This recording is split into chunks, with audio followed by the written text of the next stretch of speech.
So let's say you already have an admission, at a university that you applied to. Now you want to come to Germany, which is a very, very good thing. You can't come without having a visa, so you need to get that visa. So how do you apply? How do you apply for a visa?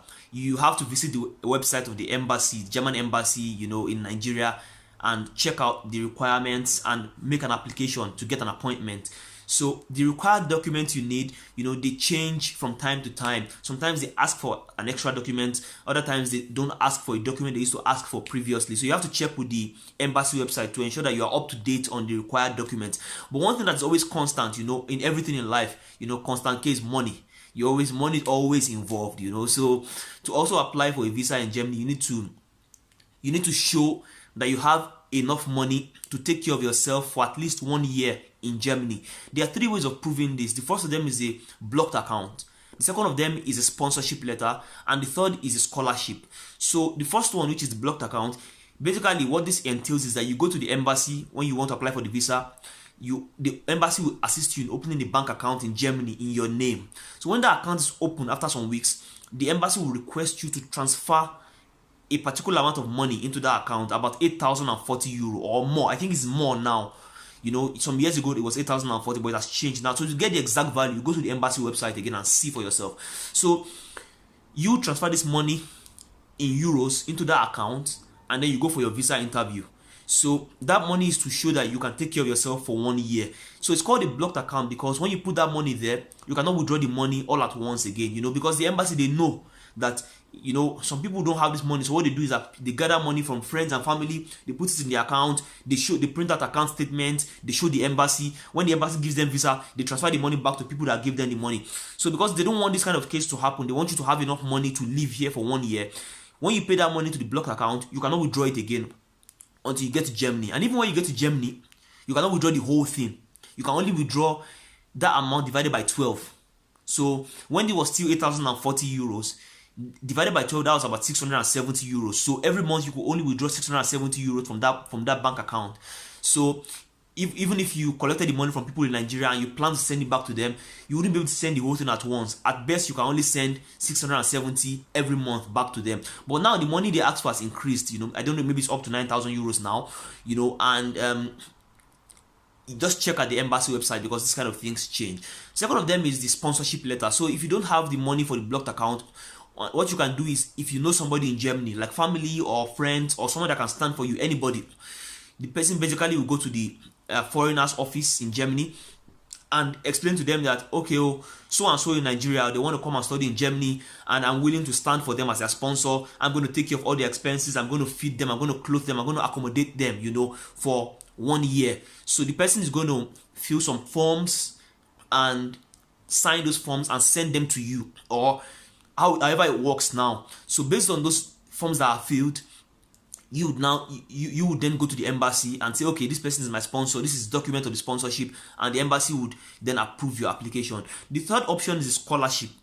So if you have a scholarship that is recognized by the German government, or you can apply for your visa easily. So if you have like a PTDF scholarship, or you have a DAAD scholarship, or some other kind of scholarship, you can use the scholarship to apply for your visa. So in that case, you don't have to show any money, but there's always like some difference. So for example, the German government, they know PTDF, Petroleum Trust Development Fund, and there's also the DAAD, the German Academic Exchange Service. So these two bodies, they offer scholarships for MSc, and when you have one of these scholarships, you just go to the embassy with your letter and you get a visa. But if you have like an ExxonMobil scholarship, maybe NMPC scholarship, or some other scholarship that is not familiar to the German authorities, if you take the letter to them, they don't normally accept the letter as evidence of scholarship. They will still ask that you tell the scholarship provider to put the money in your account. So, okay, fine, you have scholarship from them. The letter is not enough because it's not PTDF and it's not DAAD. It's an external body. So you would have to convince your scholarship body to pay the money into your account, into the blocked account, and then you apply for the visa. So, but in general, the two basic scholarships that are available are PTDF and DAAD scholarships. So unfortunately, there are not many scholarships to study at the MSc level in Germany, and yeah, you have to like make do with. You have to be lucky to find something, to sponsor your studies. The PTDF is very common. I personally am not a fan of PTDF. Like these guys are so corrupt. They have all this useless quota system, tribalistic. How Nigeria is. You cannot even get anything on merit. So I know many people who were supposed to get this PTDF scholarship, but for one reason or the other, their names came out. They didn't get the money. All these kind of sad stories that are always coming up when the Nigerian government has to do something for you. So the DAAD, they work in partnership with the PTDF. So basically, the DAAD scholarship for MSc students from Nigeria is basically a PTDF scholarship. You get the scholarship through PTDF, and PTDF hands the money over to DAAD, and DAAD then gives the money to you. So apart from this PTDF DAAD collaboration, there are not so many scholarships to study at the MSc level. But there's also another option. If you are lucky enough, your particular course of study would offer you scholarships. So some courses offer scholarships to particular people.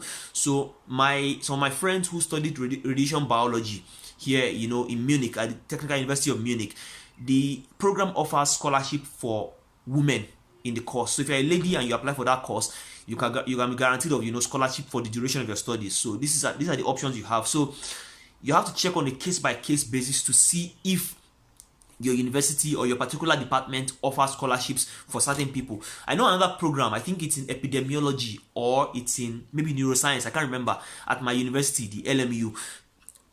If you study this course, if you apply to this course, you have the option of applying to the fast track PhD program. So what that means is that you do the MSc and then the PhD immediately after. So because you're on the fast track PhD program, they will sponsor your MSc also. So this kind of case by case basis, situation, you cannot give a general advice on this kind of thing. So you apply to the course you want to study and check if they have any scholarships available, and yeah, that's how it is to deal with scholarship situation in Germany. So just on the side note, just so you guys can know, when you apply for visa in Nigeria at Lagos in the German embassy, just be very careful with those guys. Those security men at the gate, they are horrible people. They are really, really horrible people.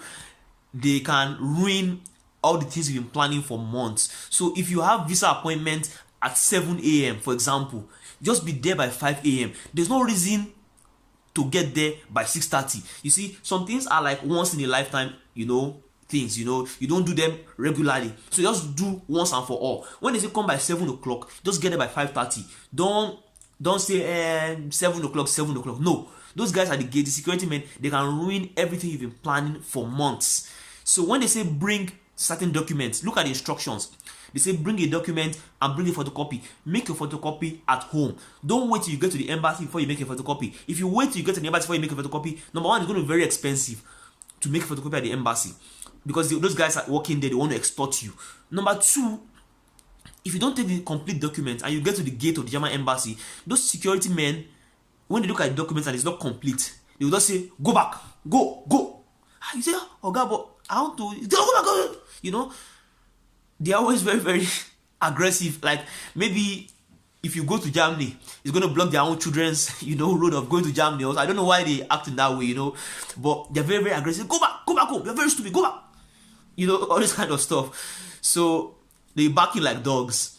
So if you want to apply and you're going to the embassy, take every single document with you that is stated on the embassy webpage. If they ask for 2 photocopies, make 2 photocopies. If they ask for passport photo, take your passport photo. Don't get there and then begin to arrange your documents. Arrange before you go. Pack the documents before you go. Get everything you need before you go. So I just want to add this part there as an advice for you guys, because some people, when they get there, they start panicking and running up and down, and they mess everything up. So as not to mess it up, take your things in advance and be very, very, very smart about it.